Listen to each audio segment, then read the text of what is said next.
Greek mythology is confusing. It is interesting, indeed, but with the huge family tree and overlapping relations it is hard to track down who is who and what their powers are.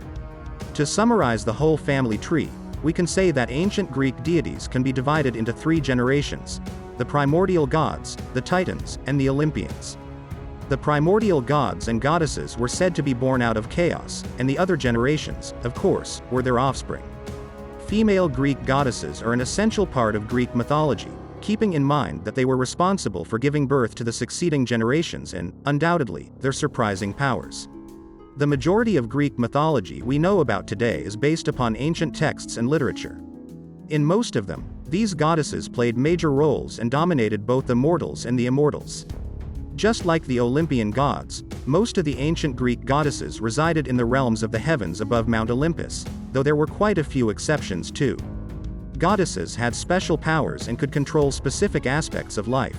From the motherly Rhea who dared to trick her own husband to save her children, to the queen of gods Hera or the goddess of wisdom Athena who was much revered by both gods and mortals, the ancient Greek goddesses were as much of a divine force to be reckoned with as the gods were. Here are the strongest goddesses from Greek mythology.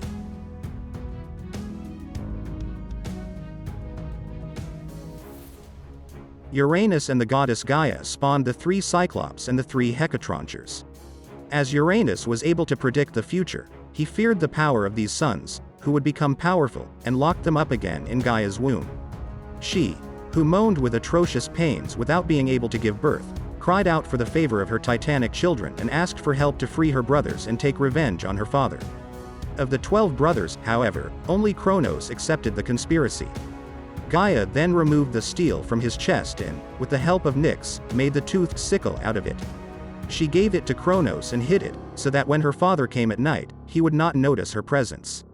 Upon descending Uranus to unite again with his wife, he was surprised by Kronos, who attacked and castrated him, thus separating heaven and earth.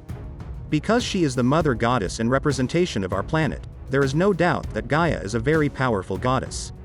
There is even a variant of Greek mythology that says that Gaia fought against his son and Titan Kronos to protect humanity.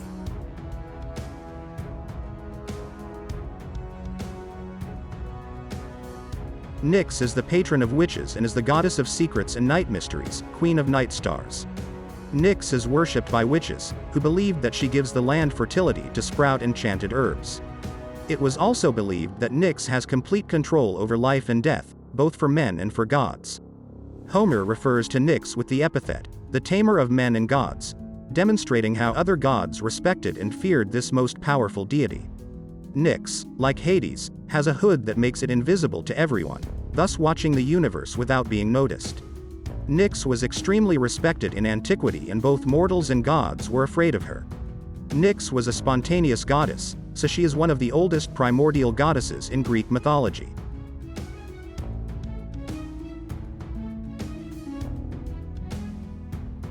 Athena is the goddess of wisdom, war, civilization, battle strategy, the arts, justice and skill.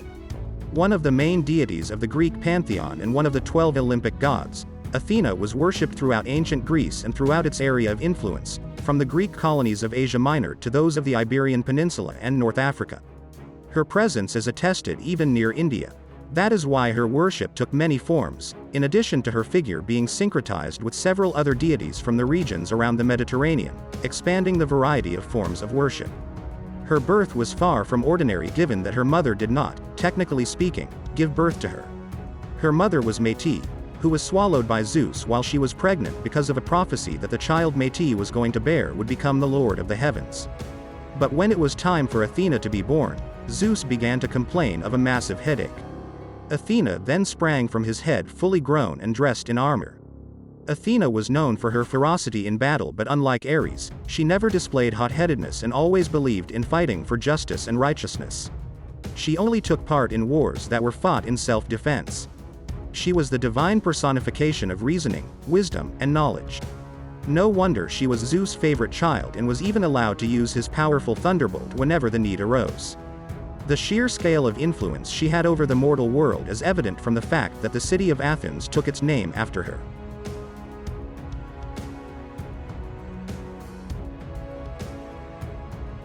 Artemis or Artemisia is the Greek goddess linked to wildlife and hunting.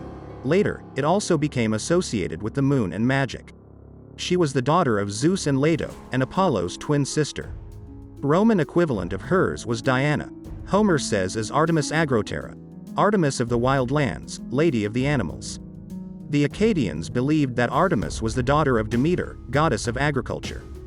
When she was born, she was capable enough to assist her mother Leto to then give birth to her brother Apollo and rightfully earned the title of protector of childbirth and labor.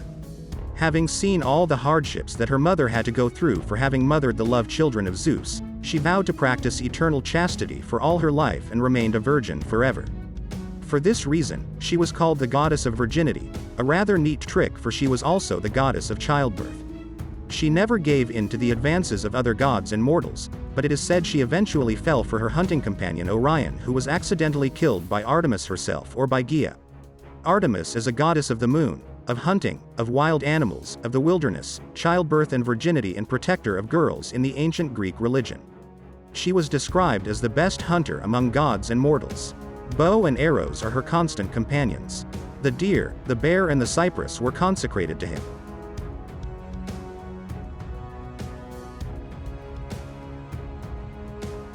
Hecate in Greek mythology is a goddess, naturalized in Mycenaean Greece or Thrace, but from the Kari cities of Anatolia, a region where most of her theophoric names are attested, such as Hecateus and Hecatomno, and where Hecate was seen as the great goddess in periods historic places of worship in Legina. Goddess of wild lands and childbirth, she was usually depicted holding two torches or a key, and in later periods in her triple form. It was associated with crossroads, entrances, fire, light, the moon, magic, witchcraft, the knowledge of poisonous herbs and plants, ghosts, necromancy and witchcraft. She reigned over land, sea and sky, as well as having a universal role as savior, Sotera, and the soul of the cosmic world. She was one of the main deities worshipped in Athenian homes as a protective goddess and one who conferred prosperity and daily blessings on the family. Because she is a goddess who is in fact connected with the occult and paranormal phenomena.